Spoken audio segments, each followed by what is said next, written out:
Saya Ipa, ini Abi. Jangan lupa subscribe. Ini Abi.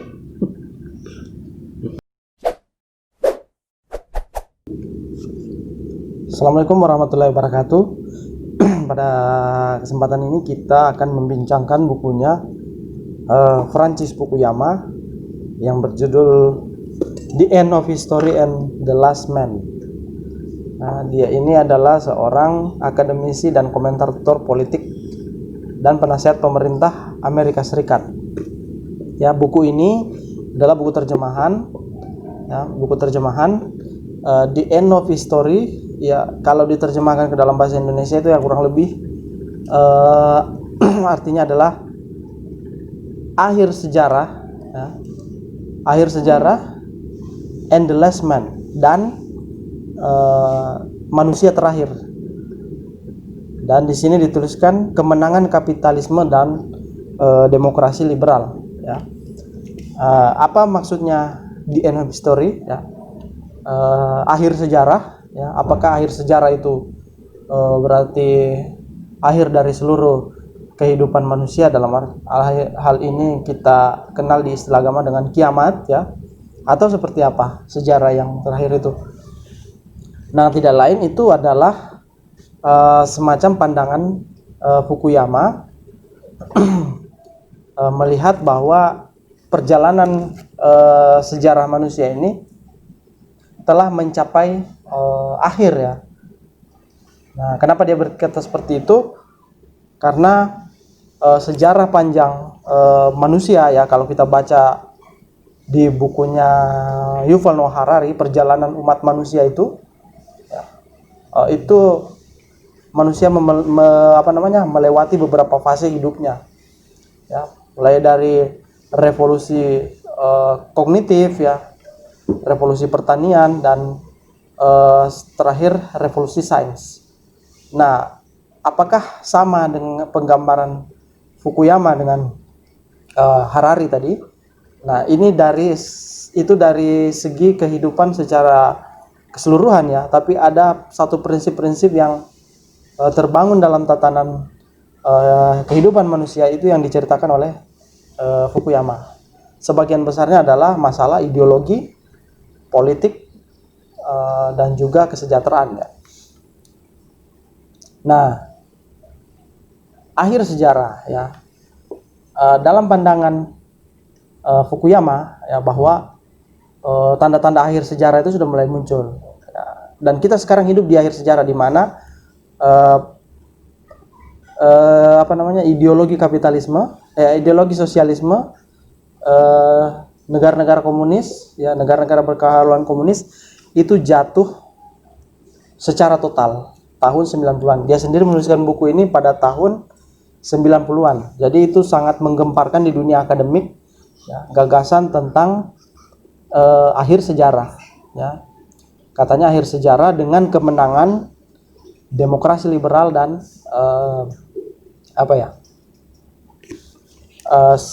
sistem kapitalisme, ya, kapitalisme. Nah, mengapa kemenangan sejarah ini dimenangkan oleh kapitalisme dan demokrasi liberal?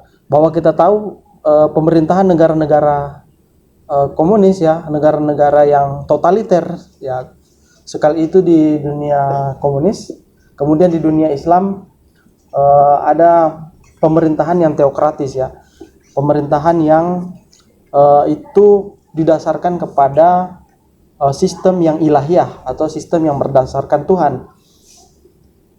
Nah, dalam pemerintahan yang seperti itu, manusia itu dikungkung oleh satu aturan, yang itu hak-haknya, kemudian namanya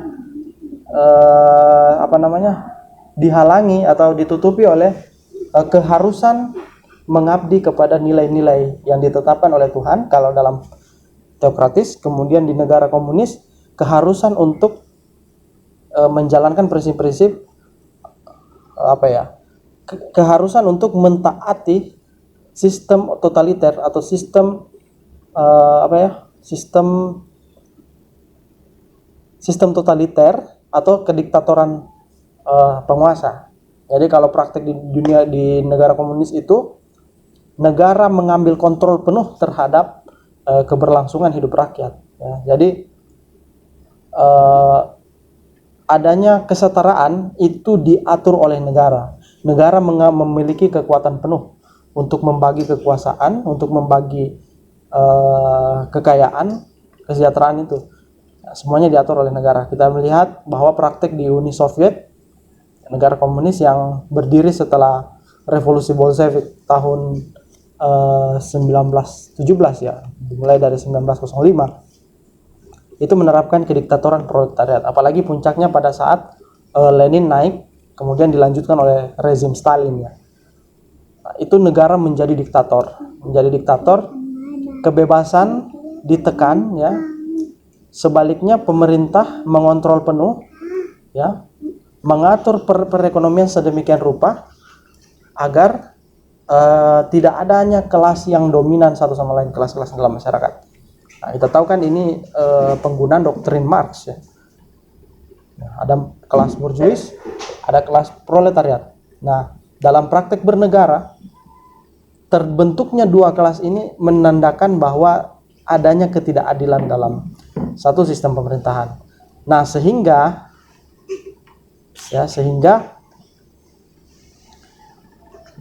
kelas-kelas ini tidak perlu ada ya. Nah, caranya negara mengambil alih ya, mengambil satu langkah yang radikal ya, yaitu memegang kekuasaan penuh. Dia mengatur ya kan, mengambil seluruh kekayaan yang bersifat individual diserahkan kepada negara, kemudian negara hadir untuk datang membagikan kekayaan. Tetapi itu tadi ya, hak-hak untuk untuk meraih kekayaan ya, hak-hak untuk hidup bebas ya, itu terkekang dengan sendirinya karena kontrol penuh oleh negara. Nah, sebaliknya ya, kita bandingkan dengan negara demokrasi. Demokrasi itu memberikan peluang ya, peluang kepada seluruh manusia ya untuk menikmati kesetaraan itu ya, di mana hak-hak diakui, kebebasan berpendapat dibuka selebar-lebarnya. Dan kemudian demokrasi ya, negara demokrasi itu memungkinkan setiap orang memiliki hak untuk menjadi pemimpin, menjadi penguasa. Jadi tidak ditentukan oleh siapa. Misalnya di dalam negara komunis, dia harus orang-orang yang revolusioner ya, orang-orang partai dan memiliki ideologi perjuangan ya, kemudian memiliki komitmen terhadap ideologi Marxisme. Atau di negara Islam yang memiliki kualifikasi ya, memiliki kualifikasi untuk memimpin, yang antara lain dia memiliki kompetensi di bidang spiritual dan juga di bidang duniawi ya. Kalau kita kasih contoh misalnya di negara Iran ya, di negara Iran itu adalah pemerintah teokrasi ya. Pemimpin tertingginya adalah para fakih, ahli fikih, ahli agama. Tetapi di bawah sistemnya itu dikontrol juga oleh sistem presiden ya. Jadi ada pemimpin spiritual tertinggi, di bawahnya ada presiden. Presiden itu di bawahnya pemimpin spiritual, pemimpin agama. Nah, tentu ada perbedaan antara negara yang menerapkan demokrasi liberal dengan sistem yang mengikat tadi itu. Di negara demokrasi liberal, masyarakat lebih terbuka menyuarakan hak-haknya, kemudian kesetaraan itu dijunjung tinggi ya. Kita tidak mengenal ini keturunan bangsawan, ini keturunan masyarakat kecil, dan ini keturunan dari mana saja ya, atau ini adalah keluarga pejabat, ini bukan siapa-siapa. Semua memiliki hak-hak politik yang sama ya. Makanya dalam sistem pemilu ya, antara profesor ya, antara rakyat biasa, antara pejabat pemerintahan, itu semuanya memiliki hak yang sama untuk memilih dan dipilih. Nah, jadi bukan hanya kaum elit saja yang bisa memilih, atau bukan rakyat saja yang bisa memilih, tapi semuanya bisa memilih. Nah, itu ya. Nah, itu demokrasi liberal ya. Jadi kalau menurut pandangan ini ya, buku ini, negara-negara diktator ya, ketika runtuhnya tembok Berlin, ketika runtuhnya rezim komunis, negara komunis, negara-negara itu ramai-ramai menerapkan sistem yang lebih demokratis di negaranya. Jadi kita tahu bahwa di Arab Saudi itu negara kerajaan ya, kita kenal dengan Raja Salman, jadi sistem monarki, tetapi praktek pemerintahannya itu lama kelamaan menuju ke prinsip-prinsip menuju ke sistem yang menjunjung tinggi prinsip-prinsip demokratis. Walaupun di sana raja, tapi masih memperhatikan unsur-unsur atau pilar-pilar demokrasi yang lain. Misalnya ada pers ya, pers menjadi pertimbangan pemerintah ya untuk menjalankan pemerintahannya. Padahal kan kekuasaan absolut itu berada di tangan raja. Tetapi unsur-unsur demokrasi ini sudah mulai dipraktekkan. Misalnya di negara teokrasi Iran ya, Republik Islam Iran, yang mempraktekkan sistem pemerintahan ilahiyah yang itu mesti dilandasi oleh nilai-nilai spiritualitas atau ajaran Islam ya. Tetapi pada prakteknya mereka mempraktekkan prinsip-prinsip demokrasi. Misalnya pemilihan parlemen, pemilihan presiden, pembentukan undang-undang dan lain sebagainya. Kemudian kita melihat juga di negara komunis Cina yang kita kenal adalah negara komunis, tetapi pada perjalanannya dia menjadi negara yang mempraktekkan sistem kapitalisme dalam proses pengelolaan ekonomi dan militer ya. Nah, kita tahu bahwa Cina saat ini memiliki kekuatan dagang yang cukup besar ya, yang itu bersaing langsung dengan Amerika. Nah, jadi seteru perang dagang ya antara Cina dan Amerika itu sudah sampai pada tahap yang tinggi ya. Ini. Kemudian menurut Fukuyama juga ya, kemenangan kapitalisme dan demokrasi liberal ini ditandai dengan orang tidak khawatir lagi dengan akan adanya isu perang dunia ketiga. Karena kenapa? Setiap negara-negara itu mempraktekkan itu sudah semakin demokratis ya, dalam arti memiliki hak-hak dasar yang harus diakui oleh seluruh tatanan dunia. Nah, itu. Nah, dari sistem demokrasi ini ya, sistem demokrasi yang liberal ya, di mana hak-hak seluruh manusia diakui, maka menurut Fukuyama tidak ada ancaman ideologis lagi bagi demokrasi liberal. Nah, ini tidak ada ancaman untuk ini. Nah, dan dari segi ekonomi, karena konsekuensi dari demokrasi, maka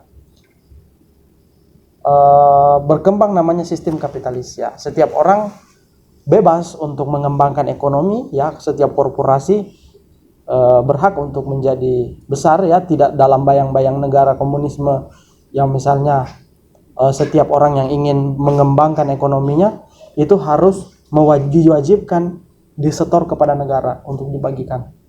Dan sistem komunis itu sudah runtuh di akhir abad ke-19 ya, di akhir abad ke-19 sampai abad ke-20. Nah, itulah kenapa sejarah ini dikatakan berakhir, karena semua sudah menuju ke sistem demokrasi liberal ya. Demokrasi liberal dan sistem kapitalisme. Ya, negara komunis menjadi kapitalis dan seluruh prinsip-prinsip pemerintahan itu semakin menuju ke arah yang demokratis. Oleh sebab itu Fukuyama karena dia sudah berbicara tentang akhir sejarah, maka dia mengidentifikasi adanya satu sejarah universal ya, bagaimana sejarah ini sudah berakhir dan bagaimana sejarah itu bermula. Nah, tetapi di sini ada problem-problem ya, ketika kita ingin melihat perjalanan sejarah secara universal itu, sejarah ya, histori, mulai dari bagaimana awalnya sehingga bagaimana akhirnya. Kenapa bisa kemenangan kapitalisme? Apa sebenarnya yang dari awal? Ya. Ya, Fukuyama mengatakan bahwa sejarah itu bukan dilihat secara kronologik, tapi menghubungkan kesamaan-kesamaan dalam setiap tradisi.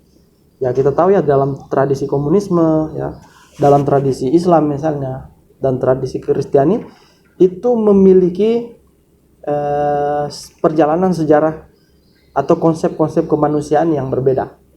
Nah, dari macam-macam tradisi itulah diambil suatu hubungan-hubungan ya yang menyamakan bagaimana sehingga dalam setiap tradisi itu memiliki satu hubungan sejarah yang bisa diakui menjadi sejarah universal. Nah, Fukuyama melihat bahwa awal pencetus yang memungkinkan sistem demokrasi liberal ini bisa kenapa sejarah ini bisa berakhir dengan kemenangan sistem kapitalisme dan demokrasi liberal, itu tidak lain adalah berangkat dari sejarah Kristiani ya, atau lebih spesifiknya ke kebangkitan spesifiknya ke Protestan, gerakan Protestanisme itu. Nah, gerakan Protestan ya, karena di Kristen itu pertama terjadi adalah sekularisasi. Ya, sekularisasi ini adalah gerakan untuk menentang atau membebaskan diri dari hubungan-hubungan politis ya, keterkaitan agama dengan politik. Nah, ini jadi di situ ketika muncul gerakan Protestanisme, jadi nilai-nilai kehidupan yang diambil diintisarikan dari Injil ya, itu kemudian membentuk suatu semangat untuk mengembangkan hidup ya, sebagai suatu bentuk kesyukuran beragama ya, tentu seperti itu, kesyukuran hidup. Maka semangat dari Protestanisme inilah yang kemudian menjadikan manusia itu berjalan ke sistem yang lebih terbuka ya, lebih bebas, dan itu hak-haknya diakui secara universal. Nah, menurut Fukuyama tidak ada lagi yang menjadi akhir dari satu kehidupan manusia selain diakuinya hak-hak seluruh manusia ya. Tidak seperti di zaman dulu, untuk mendapat pengakuan di mata publik ya, di masyarakat atau di dunia ya, dalam satu umat, suatu kelompok, satu komunitas, satu agama, itu perjalanannya panjang sekali. Sejarah umat kita ini berperang ribuan tahun hanya untuk pengakuan satu hak-hak dasar kemanusiaan. Praktik-praktik kepemimpinan yang terjadi ya, baik itu sebelum perang maupun pasca perang, itu pertaruhannya adalah harga diri kemanusiaan. Nah, ketika sistem demokrasi liberal datang ya, yang itu diikuti oleh sistem kapitalisme, hak-hak dasar ya, kemudian hak-hak asasi yang mulai diberikan tempat itu, nah, menjadikan manusia itu lebih bermartabat, diakui martabatnya satu sama lain. Nah, di negara demokrasi lah yang menurut Fukuyama ini bahwa orang yang bukan siapa-siapa itu berpeluang untuk memegang peran, bahkan bisa menjadi pemimpin politik. Kita tahu di Indonesia ada Jokowi ya, lahir dari masyarakat cilik ya, masyarakat kecil. Di Amerika Serikat ada Obama ya, berasal dari kulit hitam ya, yang itu di Amerika menjadi isu bertahun-tahun yang tidak selesai adalah persoalan rasisme. Tapi sistem demokrasi membuat semuanya bisa berjalan secara adil ya, itu. Nah, makanya ada perumusan itu ya. Jadi nilai-nilai kapitalis. Nah, pada saat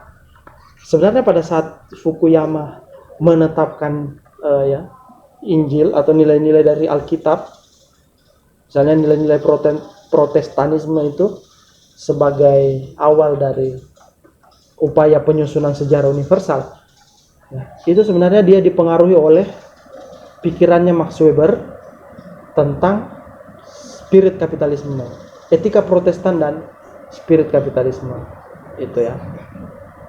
Nah, itu ya, itu kira-kira gambaran dalam buku ini, buku yang setebal 544 halaman ini, ya, buku terjemahan.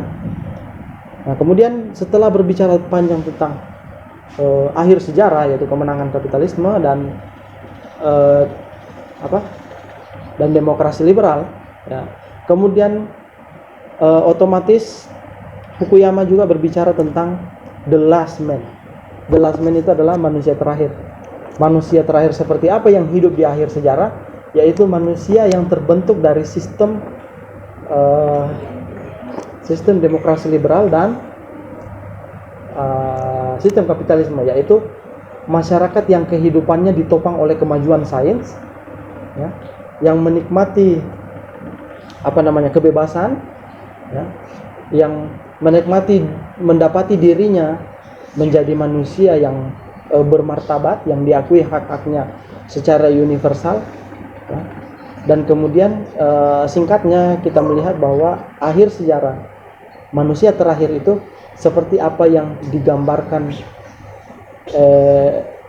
Nietzsche, ya, sebagai manusia yang menikmati kebebasannya sendiri, kenikmatannya sendiri.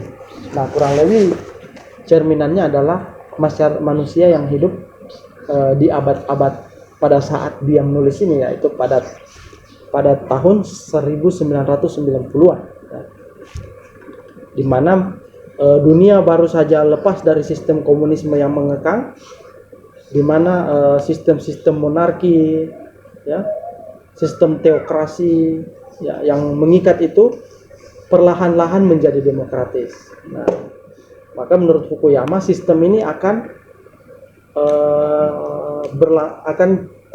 menuju ke sistem demokrasi, ya, yang itu penyusunannya adalah demokrasi, ya, sistem ekonomi yang kapitalis, dan juga pengembangan ilmu pengetahuan yang berbasis sains.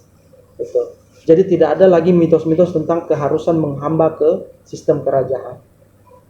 Tidak ada lagi dan argumentasi bahwa keharusan seseorang terikat kepada nilai-nilai ilahiyah itu semakin melemah dengan adanya sistem ini.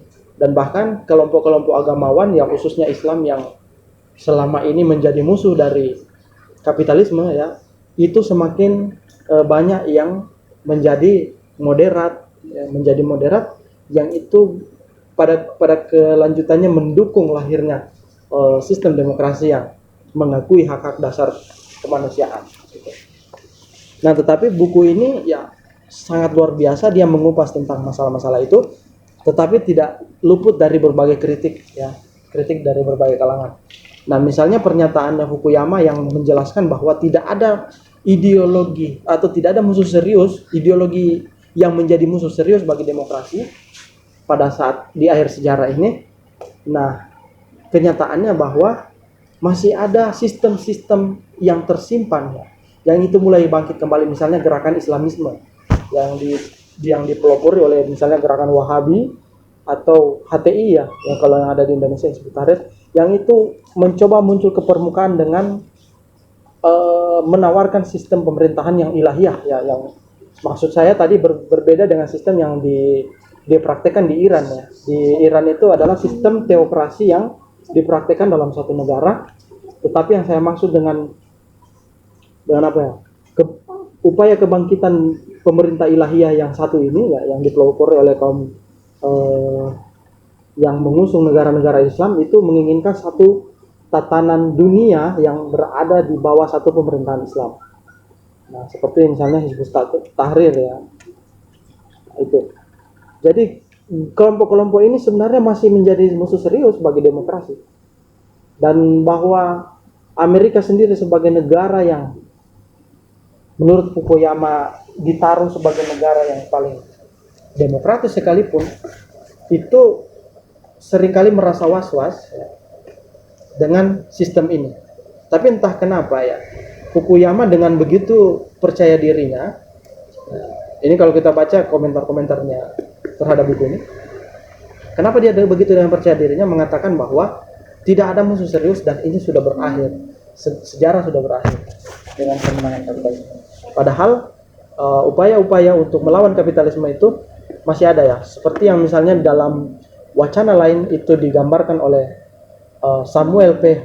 Huntington ya dalam Clash of Civilization, benturan peradaban ya, bahwa Islam akan menjadi selamanya akan menjadi bayang-bayang bagi perjalanan itu ya, perjalanan demokrasi dan intelektual barat. Islamisme yang menolak demokrasi, dan kemudian ada sistem-sistem yang lain yang itu berasal dari gerakan-gerakan lain, misalnya gerakan yang berbasis kepada Konfusianis ya. Tuh. Ada juga gerakan-gerakan sofistik yang itu menentang terhadap itu. Dan komentar yang lain misalnya mengatakan bahwa the last man ya, atau manusia terakhir yang menikmati demokrasi, yang menikmati kebebasan atas dirinya sendiri, itu nanti akan menjadi manusia yang jenuh ya. Antara lain kalau kita membaca nanti bukunya Herbert Marcuse, Manusia Satu Dimensi. Nah, itu ya dari bincang buku kita kali ini. Sebenarnya ada banyak hal nih di sini ya, buku setebal ini kita bincang dalam waktu yang kurang lebih hanya ya 20-an menit ya, 15 atau 20-an menit ini. Itu sebenarnya tidak bisa mengakomodir seluruh penjelasan. Ada banyak sekali bangunan-bangunan epistemologi yang dijelaskan di sini untuk mendukung teorinya. Nah, sebenarnya buku ini juga adalah awalnya sebuah artikel ya yang ditulis di sebuah jurnal, kemudian dikembangkan menjadi sebuah buku. Kalau kita melihat buku ini ya memang dibagi dalam bab-bab, akan tetapi dia merupakan kumpulan tulisan dalam bentuk makalah ya, atau tulisan yang diterbitkan di jurnal, kemudian menyusun menjadi buku ini, tersusun menjadi buku ini. Ya, akhir sejarah. Apakah sejarah sudah berakhir?